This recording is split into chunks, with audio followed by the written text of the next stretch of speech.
Buenas tardes. En esta sesión de este video vamos a ver y analizar la función judicial del Poder Judicial de la Federación. La garantía de acceso a la justicia que tenemos todos los ciudadanos es la posibilidad que tenemos de acudir a la administración de la justicia y entender que esta administración de la justicia es un conjunto de órganos que está a cargo del Poder Judicial de la Federación. Toda persona que asistimos o nos dirigimos a un órgano jurisdiccional solicitando su actuación, ese órgano jurisdiccional está obligado precisamente a recibir estas peticiones que le hagamos, que le haga cualquier ciudadano, y a responder a esas peticiones de acuerdo con nuestro derecho en el artículo 13, 14, 17, 18 y 20 de nuestro máximo estatuto llamado Constitución. En este sentido, estos numerales van en concordancia con el artículo 8 de la Comisión Americana de Derechos Humanos y con el artículo 14 del Pacto Internacional de Derechos Civiles y Políticos. Este funcionamiento del Poder Judicial de la Federación siempre va en concordancia con los principios del derecho internacional que nuestro país ha suscrito con otros países y que además de haberlo firmado, lo ha ratificado precisamente para que tenga la observancia en un momento determinado. Pero la aplicación de la función judicial, que como decimos tiene aplicación interna, pero respeta los derechos internacionales que ha firmado, que ha ratificado, descansa en 4 principios básicos y otra serie de principios más allá de los 4 que vamos a analizar en este momento. Sí. El primer principio es el principio pro acción, es decir, que se deben interpretar las normas procesales del modo más favorable posible a la admisión de la petición de que se trate, con la finalidad de que el derecho se vea satisfecho en la medida de lo posible. Es decir, en otras palabras, se va a tener que respetar la normatividad existente en un momento determinado de un país como el nuestro, y se va a satisfacer en la medida de lo posible la impartición de la justicia, porque se está a favor precisamente de intervenir por parte del órgano jurisdiccional a favor de que se efectúe y de que se imparta la justicia para aquellas personas que la van a solicitar ante el órgano jurisdiccional. Ese sería el primer principio. El segundo principio es el que nos habla de que toda persona tiene derecho a un debido proceso, a un proceso que está señalado precisamente, en primer lugar, en la Constitución General de la República y luego en la ley que es secundaria en este sentido y que se lleva a efecto dentro del Código Nacional de Procedimientos Penales. Por esta situación, las solicitudes que los individuos dirigen a los órganos jurisdiccionales, lo hacen para que se lleven a efecto todos y cada uno de los actos en la medida de lo posible, conforme lo vaya dictando el propio derecho. En este sentido, se pide únicamente que se resuelva con respecto y en orden de lo que se está pidiendo, sin que se exceda esa justicia o no se llegue a concluir esa solicitud de intervención de los órganos jurisdiccionales para que se imparta el derecho, para que se imparta la justicia. En este sentido, tenemos que se tiene prohibido precisamente la aplicación de leyes privativas. Ninguna persona puede ser sujeta de que con leyes privativas se le someta a un juicio. Vamos a decir en este sentido, las leyes, el reglamento que se desprenden, por ejemplo, de la Secretaría de la Defensa Nacional, no pueden alcanzar con la acción de la justicia que ellos están señalando dentro de la organización militar, no pueden alcanzar a las personas que no pertenezcan a esa agrupación, como lo veremos en el siguiente principio. El siguiente principio es el que prohíbe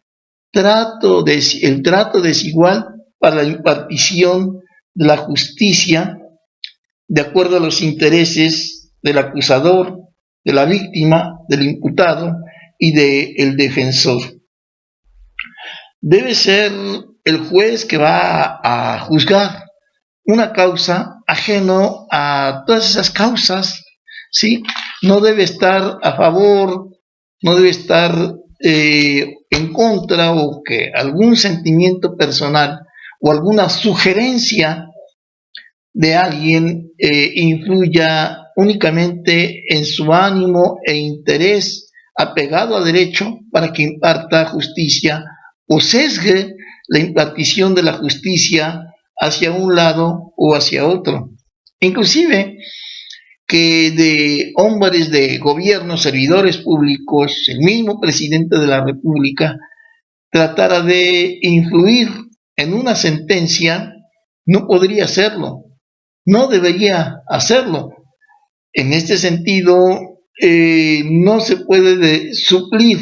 la deficiencia de la argumentación, ni intervendría el órgano jurisdiccional para hacer producción de pruebas. No se nombrará a un juez en especial para que resuelva un caso. Este principio nos habla del establecimiento de la prohibición de tribunales especiales para juzgar a una persona. Por esta situación, comentábamos en el principio anterior, una persona que comete un delito en el fuero común,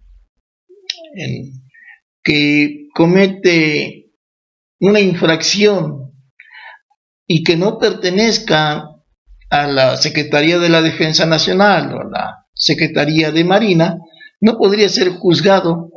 por esos tribunales especiales. También los soldados de los diversos niveles del ejército mexicano, ya sea de la Sedena o de la Semar, no podrían ser juzgados si cometen dentro de su institución un delito, si infringen su reglamento, tampoco podrían ser juzgados por un órgano jurisdiccional ajenos a sus leyes, a sus tribunales, a sus reglamentos, sino que deberán ser juzgados ahí dentro por sus leyes, por sus tribunales, por sus reglamentos. Así como las personas que no pertenezcan a esas instituciones sí deberán ser juzgadas también por las leyes del fuero común o del fuero federal. En este sentido, es por ello que hablamos en este punto, de la prohibición de los tribunales especiales y de las leyes especiales para un caso determinado. El siguiente principio, que es el principio número 4, es el que nos habla de la defensa cultural que deben llevar a efecto los órganos jurisdiccionales. Aquí las personas deben ser tratadas en un plano de igualdad real y concreta, utilizando los criterios del órgano jurisdiccional, para tener en cuenta, por supuesto, que puede haber desigualdad entre las partes de los participantes de acuerdo a su cultura, su lenguaje, sus creencias, su forma de pensar, y esto en concordancia con el artículo primero, segundo y cuarto constitucionales, en donde tenemos que existen personas que tienen un nivel determinado de educación, de cultura, y que frente a ellos, si tuvieran que enfrentarse para la impartición de la justicia ante un órgano jurisdiccional o juez, este juez tendrá que tener en cuenta de que pues, la persona que no tenga el mismo grado de estudios, la persona que no tenga el mismo grado de ingresos, niveles de ingresos, y que prácticamente no sepa leer o escribir, o sus creencias religiosas la conduzcan a conocer y a actuar de una manera determinada, el juez, el órgano jurisdiccional, deberá tenerlo en cuenta para que a la hora de llevar a efecto la impartición de la justicia no olvide este principio que se llama de defensa cultural. Aún más, podemos nombrar un quinto principio, y que este quinto principio estaría descansando básicamente en el derecho internacional, en todos aquellos pactos, convenios, acuerdos, tratados internacionales que nuestro país ha firmado, que nuestro país ha ratificado precisamente con otros países, para hacer patente que los derechos humanos van a ser respetados en la aplicación y la impartición de la justicia por nuestra legislación. Estos principios, por ejemplo, están fundamentados en el Pacto Internacional de Derechos Civiles y Políticos, en su artículo 14.1, 14.5, 14.6, 14.7 de este pacto internacional, así como también podrán estar a partir del numeral 8.1, 8.2, 8.4 y 10 de la Comisión Americana de los Derechos Humanos. Esto para señalar simplemente dos de esos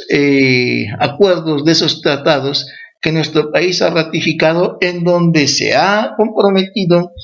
a observar la función del Poder Judicial para que este encargado de impartir la justicia realmente lo lleve a efecto. Si esto lo sumamos precisamente a lo acordado el 8 de junio del año 2008, cuando salió en el diario oficial de la Federación el anuncio de que un tiempo después, 8 años después concretamente, entrarían en vigor los juicios orales, penales, adversariales y acusatorios, que fundamentados entre otros artículos, el 20 constitucional, nos hablan de otros principios que deberán observarse precisamente dentro de este nuevo sistema. ¿Cómo son los artículos del 5 al 10 del Código Nacional de Procedimientos Penales y que nos hablan del principio de publicidad, de intermediación, no intermediación, el principio de continuidad, etcétera? En este sentido, esos principios soslayan, apuntalan precisamente al Código Nacional, en el Código Nacional de Procedimientos Penales, a la impartición de la justicia y al funcionamiento correcto del Poder Judicial. Asimismo, en estos principios encontramos a tres tipos de jueces. En primer lugar, al juez de control de garantías, de control de la constitucionalidad, que está en la primera y en la segunda etapa. Al juez de juicio oral, que se encuentra ya en la tercera etapa. Y al juez de ejecución de las sanciones, que una vez que una sentencia ha sentado precisamente firmeza, que ya no es atacable, que ya no es recurrible,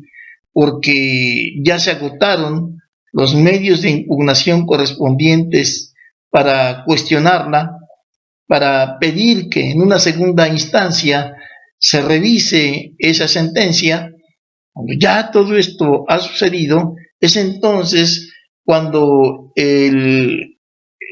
juez de ejecución de sentencias entra precisamente para revisar que se lleve a efecto la ejecución de una sentencia tal cual lo piden otra de estas legislaciones que están establecidas en nuestro sistema penal. La ley de ejecución y sanción en las sentencias, que de paso hay que decirlo, en nuestro país existen varias de acuerdo a cada una de las entidades federativas de nuestra república. Esto y para esto están trabajando nuestros legisladores, para que, al igual que el Código Nacional de Procedimientos Penales, nos evitó en un momento determinado que existían 32 códigos de procedimientos penales. Se hizo el acuerdo, se llevó a cabo su resolución en el Poder Legislativo y se acordó que fuera un solo Código Nacional de Procedimientos Penales para todas las entidades federativas, 32 en total. Bueno, ahora uno de esos retos que tienen que cumplirse para llevarse a efecto es que la ejecución de las sentencias en el nuevo sistema penal, oral, adversarial y acusatorio se lleven a efecto en una sola ley, que sea la Ley Nacional de Ejecución de las Sentencias Penales, que es una situación que en un momento determinado, para algunos autores de nuestros libros de derecho, podrían ser contrarias, podrían ser controvertidas, y sin embargo, llevando a efecto con detenimiento la posibilidad de llevar a cabo la creación de una ley de ejecución, ley nacional de ejecución de las sanciones penales, no sería nada impensable que sí se pueda realizar efectivamente, para que en este sentido todos los involucrados, desde el Poder Judicial y demás, en este sentido de la impartición de la justicia y de la función del Poder Judicial de manera correcta, pudiera beneficiar a todos, precisamente. Pero esto lo llevaremos a efecto en otro análisis que nos parece que es muy importante que lo tengamos siempre en cuenta. Por el momento, gracias por la atención y nos vemos en un siguiente video.